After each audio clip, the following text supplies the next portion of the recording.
Dear students, our next question is conservation of linear momentum and motion of center of mass.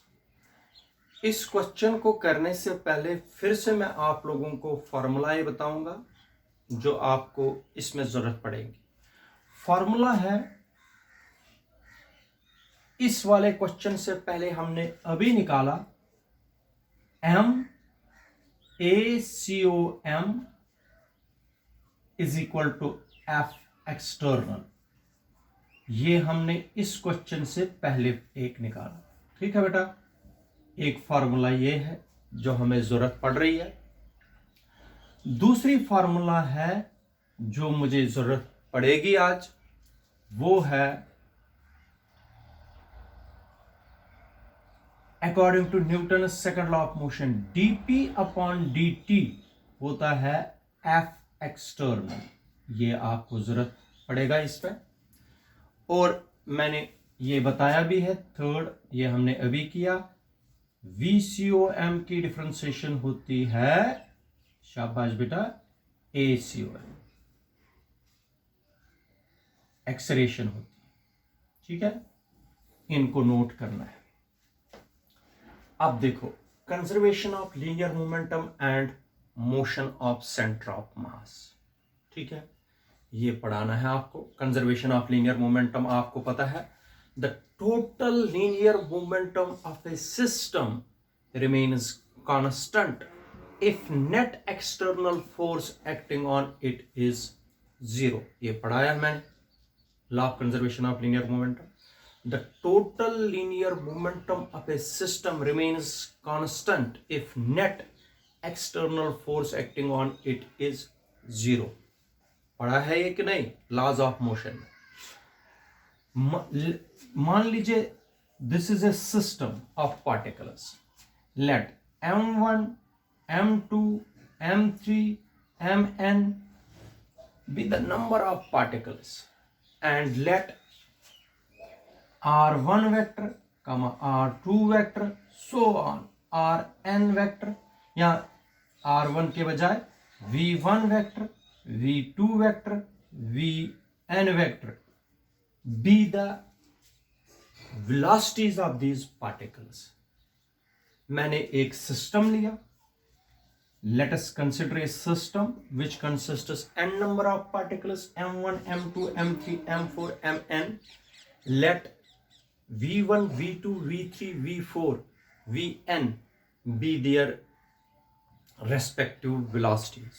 ठीक है, then linear momentum of the system can be represented as P is equal to, अभी इससे पहले मैंने पढ़ाया, P is equal to mv होता है. This is equation number 4. ये अभी आप लोगों को पता चला, P is equal to m1 v1, इस पार्टिकल का linear momentum, m1 v1 plus m2 v2 plus so on plus mn vn vector. ठीक है, ठीक है, याद रखिए. ये हमने total linear momentum of the system किया. अब अगर मैं in terms of centre of mass लिखूंगा, but P in terms of centre of mass हो गया capital M mass, velocity of centre of mass. ये हमने इससे पहले किया, इस वाले क्वेश्चन से पहले किया हमने. तो M is the total mass of the system, V is the centre of mass of the system. इससे पहले हमने ये किया. P इज इक्वल टू, ये सेंटर ऑफ मास के लिए, ये ऑल पार्टिकल्स के लिए. ठीक है, this is equation number first, where M is the total mass of the system, V is the centre of mass of the system. This is the linear momentum of the centre of mass. This is the total linear momentum of the system. ठीक है, इसको differentiate कर दीजिए. Differentiating both sides with respect to time, दोनों साइडों से differentiation कर दीजिए. हो गया dp अपॉन dt. डिफरेंशिएशन कर दी, मास तो कांस्टेंट है, m बाहर, d वेलोसिटी का डिफरेंशिएशन कर दीजिए. Upon D T. ये हो गया एक्सेलरेशन, हो गया dp upon dt is equal to m acceleration centre of mass, dvcom upon dt होता है एक्सेलरेशन, ठीक है। मगर इससे पहले हमने ये किया, ये देखो बेटा, ये नोट करना है, बट m एक्सेलरेशन किसके बराबर होता है, f एक्सटर्नल, ये देख लीजिए f एक्सटर्नल होता है। ये पूरा किसके बराबर है, मैंने निकाल के रखा है, this is f external, this implies that dp upon dt is equal to f external, ठीक है। मगर if f external is equal to 0, then differentiation of p upon dt is equal to 0। ये मैंने पढ़ाया हुआ है, आप लोगों को भी पता होगा। Differentiation of constant, differentiation of constant is 0। अगर डिफरेंशिएशन किसी चीज की 0 होगी, वो कौन सी चीज होगी, constant. This implies that p is equal to constant. याद रखना बेटा, क्योंकि differentiation of p is 0, differentiation जिसकी 0 होती है वो चीज है कांस्टेंट, इसका मतलब p is equal to constant. Hence total linear momentum of a system of particles is constant if net external force acting on the system is 0। ये है proof, law of conservation of linear momentum. शाबाश, जरा बता दीजिए। This means total linear momentum of A system remains constant if net external force acting on it is 0। याद रखना, this is law of conservation of linear momentum. अब मैं motion of centre of mass निकालूंगा। Motion of centre of mass निकालेंगे हम, इसका ये वाला part, motion of centre of mass. अब इसको हम डिफाइन करके देंगे आपको, ठीक है बेटा। ये बाकी मिटाना है हमें, मोशन ऑफ सेंटर ऑफ मास। इधर सुनो, इधर देख लीजिए, d upon dp upon dt,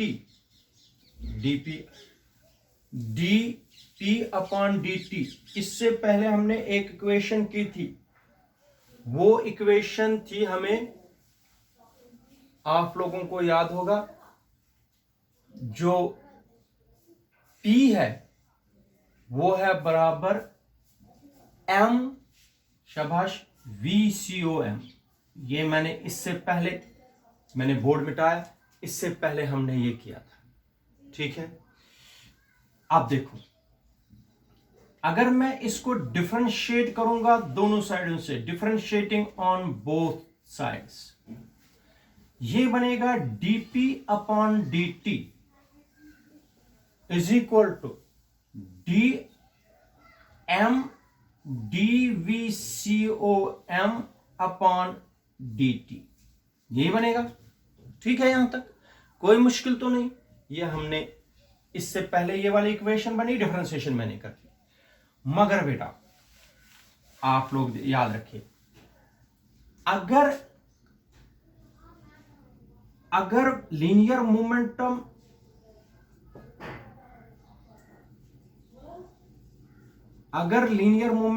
constant है, if linear momentum is constant, linear momentum तो हमने कंजर्व करके, लीनियर मोमेंटम तो हमने कांस्टेंट रखा। अगर कांस्टेंट p कांस्टेंट है, dp upon dt, if linear momentum is constant, then dp upon dt differentiation of ये किसके बराबर होगी, 0। dp upon dt is 0। अगर लीनियर मोमेंटम कंजर्व है, डिफरेंशिएशन इसकी 0 है। शाबाश बेटा, जरा बता दीजिए फिर क्या आएगा। हो गया, if it is 0 is equal to m d VCOM upon dt।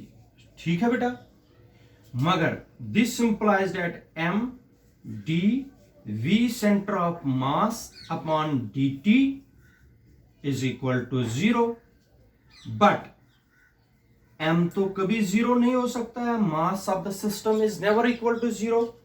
इसका मतलब हो गया अगर मास 0 नहीं है तब कौन सी टर्म 0 है, then D V C O M upon D T होगा 0। फिर से वही बात, डिफरेंशिएशन किसकी 0 होती है, कांस्टेंट की। This implies that v centre of mass is equal to constant.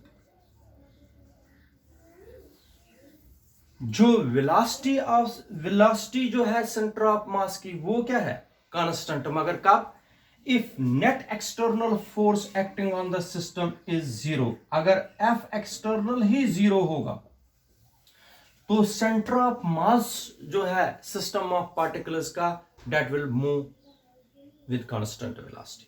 मैं फिर से बताता हूं, velocity of center of mass constant, the velocity of the center of mass is constant, या center of mass of a system of particles moves with constant velocity if net external force acting on the system is 0। फिर से बताता हूं बेटा, अगर क्योंकि differentiation हमें आई centre of mass की with respect to time 0, differentiation उसी की 0 होती है जो टर्म कांस्टेंट है, VCOM निकला कांस्टेंट, मगर इसका मतलब हो गया सेंटर ऑफ मास जो है इस सिस्टम का, अगर ये सिस्टम का सेंटर ऑफ मास है, it moves with constant velocity if net external force acting on it is 0।